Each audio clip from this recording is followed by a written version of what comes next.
Հակակոռուպցիոն կոմիտեում 2022 թվականի վերջին նախաձեռնել է քրեական վարույթ, ենթադրյալ հետևյալ հանցանքների վերաբերյալ Երևանի քաղաքապետարանի աշխատակազմի ճարտարապետության եւ շինարարության վարչության նախկին պետի Անդրանիկ Հասարյանի կողմից իրականացվել են մի շարք պաշտոնական չարաշահումներ, պաշտոնական կեղծիք մասնավորապես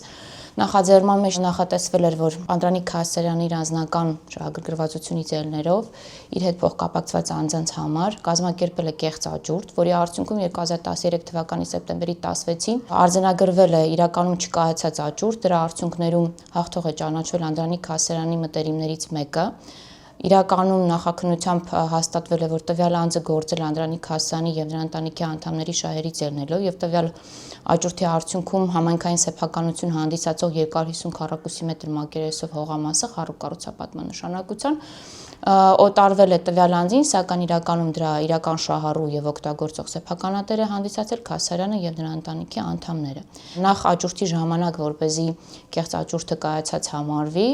մասնակիցների չներկայանալու պայմաններում կազմել է կեղծ աճուրդի վերաբերյալ համապատասխան արձանագրություն եւ ճանաչվել է հաղթող հենց Հասարյանի նախընտրած նրա մտերիմ անձը մասնակցել է, իբր թե մասնակցել է տվյալ աճուրդին։ Հետագա տարիների ընթացքում պաշտոնական դիրքի չարաշահման, պաշտոնական կեղծիքի արդյունքում ապօրինի ձեռք բերված տվյալ համայնքային հողամասը ընդլայնվել է, դրան է կցվել նույն տարածքում հարակից եւս մեկ հողամաս 195 քառակուսի մետր մակերեսով։ Այս գործընթացը եւս կազմակերպվել է համակարգվել է Անդրանիկ Հասարյանի կողմից որպես համապատասխան ոլորտային վարչության պետ, քաղաքապետարանի աշխատակազմի աշխատակցի։ Տվյալ ընդլայնման գործընթացում եւս թույլ են տրվել մի շարք խախտումներ, քանի որ նախորդ տարիներին ձեռք բերված 250 քառակուսի մետր մակերեսով հողամասի վրա կառուցել է բազմաբնակարան շենք, ըստ նախնական ծրագրի եւ հարկանի բազմաբնակարան շենք, սակայն բազմաբնակարան շենքը նախատեսված շինարարական թույլտվությունից դուրս է եկել, ավելի մեծ ծավալներ է ստացել եւ փաստացի դարձել էր ինքնակամ կառույց, որի հանգամանքը Անդրանիկ Հասարյանի ղեկավարած վարչությունը իր թողտվությամբ, այսպես ասած, չի արձանագրել, այն պարագայում, որ պետք է արձանագրեր ինքնակամ կառույց, իրականացվեր ինքնակամ կառույցի օրինականացման գործընթաց, նոր միայն քննարկվեր հնարավոր ընդլայնման հարցը, ինչը չի արվել, որպեսզի ազատի իրեն, իր ընտանիքի անդամներին եւ կեղծ սեփականատեր հանդիսացող անձին շուրջ 125 միլիոն դրամ վճարելու պարտավորությունից, ինչի արդյունքում համայնքին պատճառվել է նշածս գումարի վնաս, առանձնապես խոշոր չափերի։ Հողամասի օտարումից հետո, երբ որ դառնում է արդեն մեկ միասնական խոշոր ավելի հողամաս, 445 քառակուսի մետր մակերեսով, շինարարությունը շարունակվում է։ 2018 թվականին նոր շինարարության թույլտվություն է տրվում, որտեղ եւս նշվում են մի շարք կեղծ տվյալներ, այսինքն պաշտոնական կեղծիքի մեկ այլ դրվագ եւս այս պարագայում տեղի է ունենում եւ կազմակերպվում է հենց Անդրանիկ Հասարյանի կողմից։ Այնուհետեւ Եռհարկանի բազմաբնակարան շենքը, որ նախատեսվել էր կառուցել, նոր շինարարության թույլտվության հիման վրա դառնում է 5 հարկանի։ Դրա կատեգորիան փոխվում է, դառնում է 4-րդ կատեգորիայի բարձր ռիսկայնության օբյեկտ, որի պարագայում առավել լուրջ պետական համալիր փորձաքննություն է անհրաժեշտ սահմանված կարգով, ինչը տվյալ օբյեկտը չի անցել, սակայն շինարարության թույլտվության մեջ ակնհայտ կեղծ տվյալ է մտցվել, որ տվյալ նախագիծը անցել է համապատասխան պետական համալիր փորձաքննություն։ Այս պայմաններում եւս քաղաքաշինական մի շարք նորմերի էական ու կոպիտ խախտումների պայմաններում շենքը կառուցվում է 2018 թվականի մայիսի 5-ին կիսակառույց շենքը 1100 քառակուսի մետրից ավել արդեն մակերես ունեցող շենքը կից հողամասով 445 քառակուսի մետր հողամասով ձևական նվիրատվության պայմանագրի միջոցով փոխանցվում է Անդրանիկ Հասարյանի ընտանիքի անդամներին, նրա երկու որդիների, կնոջ եւ հարսների անունով։ Հետագայում նաեւ Անդրանիկ Հասարյանի անունով այստեղ գույք գրանցվում, բայց նախնական նվիրատվության պայմանագրում քողարկելու համար, որ իրականում ինքն էլ է շահառու հանդիսանում, նրա անունը չի նշվում։ Այսինքն առանց որևէ գումարի ձևական նվիրատվությամբ ամբողջ այդ գույքը փոխանցվում է Անդրանիկ Հասարյանի ընտանիքի անդամներին եւ փաստացի նաեւ Անդրանիկ Հասարյանին։ Ընդհանուր այս գործողությունների արդյունքում 140 միլիոն 100 հազար 50 դրամ ընդհանուր արժողությամբ գույքը, որի մեջ ներառվում է եւ երկու հողամասերը եւ շենքը, կառուցված արդյունքում 5 հարկանի, այս ամբողջ գույքը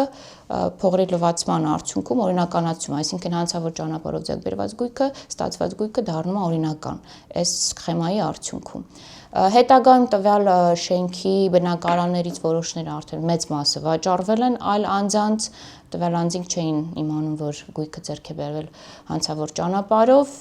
եւ շուրջ 300 միլիոնի եկամուտ է ստանում Անդրանիկ Հասյանը իր ընտանիքի անդամների միջոցով։ Մի հատ նկատառում էլ նշեմ, որ եկամտահարկը ժամանակին չի մուծվել, մոտ 2-3 տարի ուշացումից հետո պետական եկամուտների կոմիտեի կողմից է արձանագրվում համապատասխան հարկերի չմուծելու հանգամանքը եւ շուրջ 70 միլիոն դրամ հարկը արձանագրվում է, որ չի մուծվել տուժանքներով եւ պարտավորվում են, որ պետքա մուծի այդ ամենը։ Սա այն հանցավոր հիմնական դեպքերը, տվյալ նախաքննության ավարտով կազմել է մեղադրական եզրակացություն ըստ մեղադրանքի 3 անձի Անդրանիկ Հասյանի, նրա որդիներից մեկի, ով ակտիվորեն մասնակցել այս գործընթացներին, եւ այն անձի, ով որպես կեղծ սեփականատեր հանդես է եկել այս հանցավոր սխեմաների մեջ, 3 անձի մասով մեղադրական եզրակացությունը կազմել է, գործ ուղարկվել է հսկող դատախազի մեղադրական եզրակացությունը հաստատելու եւ դատարան հանձնելու համար։ Մեղադրյալների նկատմամբ ընտրվել են համակցված խափանման միջոցներ, տնային կալանք 2 ամիս ժամկետով, բոլորի մասով գրավ 10 միլիոն Հասարյանի եւ նրա որդու եւ 5 միլիոն գրավ մյուս անձի մասով, ինչպես նաեւ բացակայելու արգելք։ Բնակիչների հետ սա արդեն բարեխիղճ տիրապետման հարց կա, ավելի շատ քաղաքացիական ոլորտ է գնում, որովհետեւ օրենսդրությունը միանշանորեն չի կարգավորում այս բարակը, ինչ պետք է արվի։ Այն գույքերը, որոնք բարեխիղճ տիրապետողին չեն պատկանում, սրանց վրա արգելադրում է կիրառվել, անպատասխան որոշմամբ շուրջ 120 միլիոն համարյա արժեքով ընդհանուր անշարժ գույքի վրա տվյալ հասցեում գտնվող, վերին անտառայինում գտնվող, դա ավտոտնակ է, բնակարան, ձեղնահարկի հատված եւ ընդհանուր բաժնային սեփականություն հանդիսացող խողամասի նկատմամբ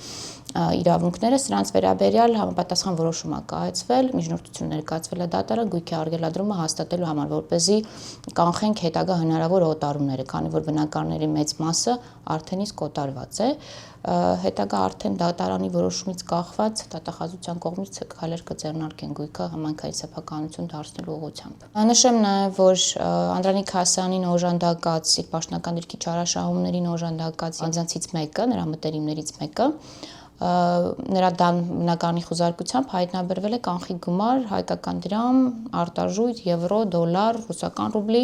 ընդհանուր 23 միլիոն շուրջ դրամին համարժեք կանխիկ գումար, որի նկատմամբ կիրառվել է արգելադրում, համապատասխան որոշում է կայացվել, միջնորդությունը ներկայացվել է հակակոռուպցիոն դատարանին իրավաչափությունը հաստատելու խնդրանքով,